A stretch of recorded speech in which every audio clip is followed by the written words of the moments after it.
So the idea here is basically to create a test stand of sorts on the chassis of the truck so that everything is contained. That way, when this thing fires up, we can push it outside and let it run for a little bit. So basically what I've done so far is I spanned the bottom of the bumper brackets with some C-channel, welded some angle iron onto it, which is what these battery hold downs are tied to. Batteries can still move a little bit, but obviously this thing's not going to drive like this. It just needs to be able to sit, so that's okay for now.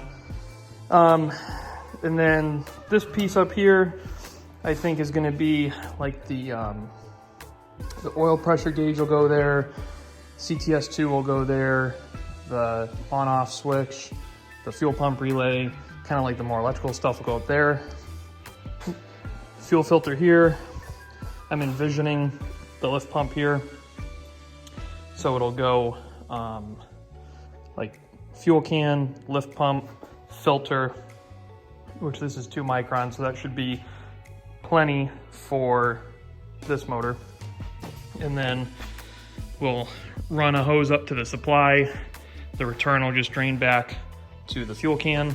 So that'll be that. And then hopefully this thing will just be able to walk right up to it and flip a switch, turn the key, or hit the and then we'll be good to go. And I can put my accelerator pedal up here too, so we can juice the thing a little bit.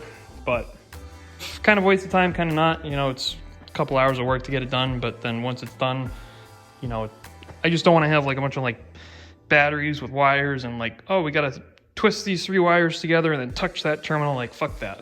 That's hack. I see people on YouTube doing that, and that's not the right way to do it. So we're gonna try and do it a little bit nicer than that. We're just gonna come up with a switch panel, like I said, and on one of those circuits is gonna be a relay for the lift pump.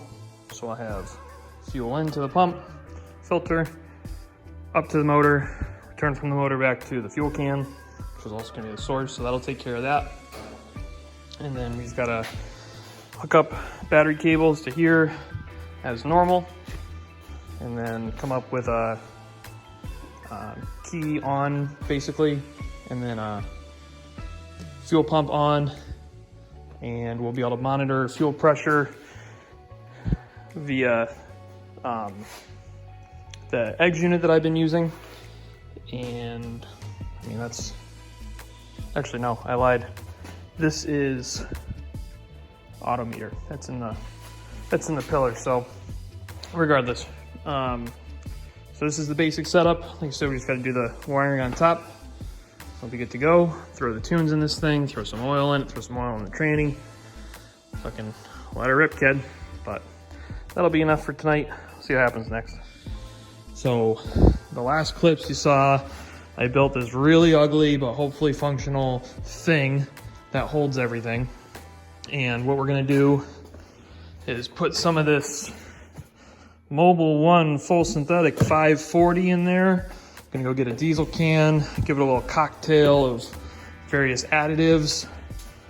Got an oil pressure gauge, a couple switches, miscellaneous fittings that I needed. This is my quick disconnect for the injector return, so I can return that.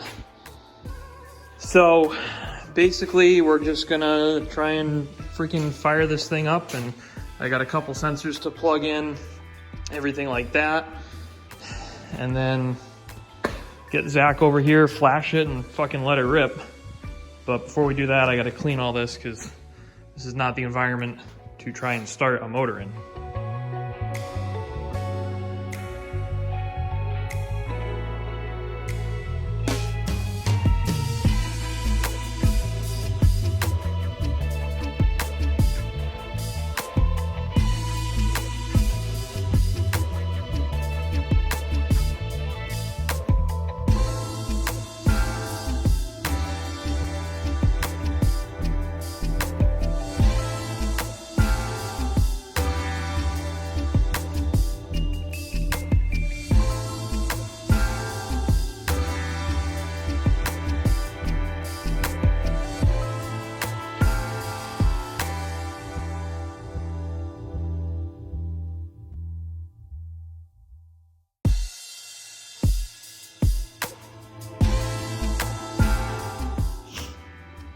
right, this is gonna be just a test to see if the starter button works.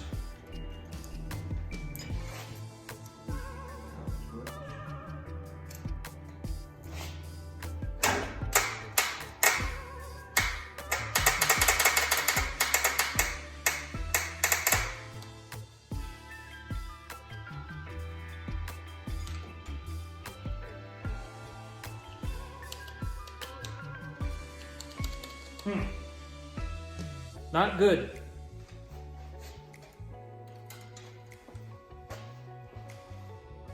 So it seems like either the starter's no good or we're not getting juice to it or something like that. So I think I'm gonna pull it out because it's easy enough and bench test it. But I'll show you what I came up with for this stuff. So this is like pretty much I think how it's gonna go.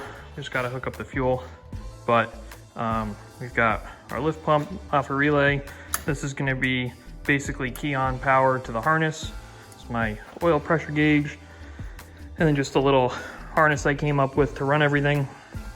But when I did that initial hit, you could hear the solenoid clicking, and then we got like a whoosh of electrical smoke, so that's not good. I don't know if this starter's any good. I assume it is. Just like I assume that there's a lot of stuff that's good on this motor from when it last ran a couple years ago, but it's an unknown. So I'm gonna pull that out and see what we got.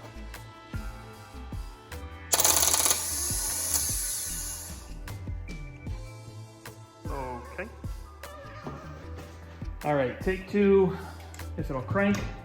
I also added a ground to the engine. I don't know how effective it is, being that it's a bolt-on accessory aluminum part. But now that we know that the starter is good, theoretically it should work. And let's see what we got.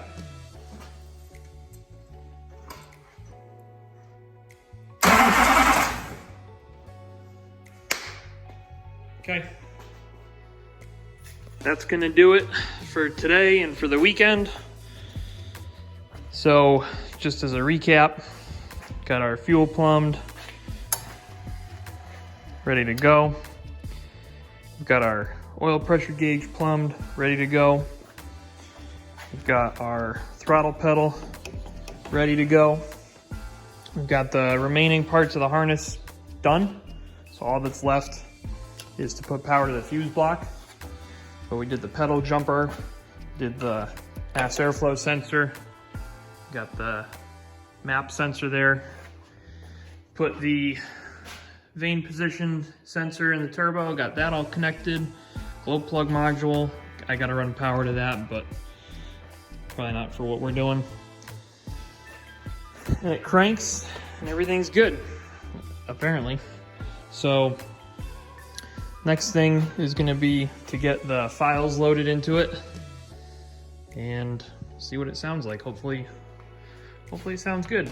Everything so far indicates that it should be good to go, but you know, still lots of unknowns. So hopefully next weekend we get to hear this thing come to life.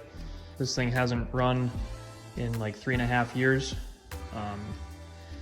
So we're definitely due. So we'll keep you posted in the next one.